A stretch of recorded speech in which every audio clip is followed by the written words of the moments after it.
mimi naweza kukufanya one term president.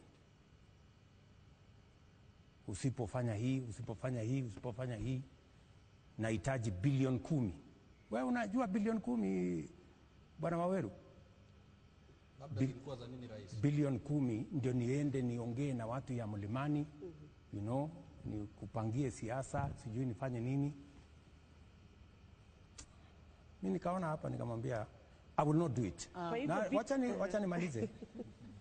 So nikamwambia hii haiwezekani. Na kama ni kuwa one term ni sawa.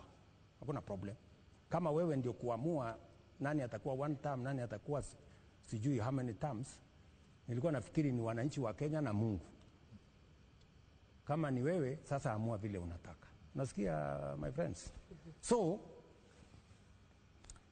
wabunge wakaanza vita.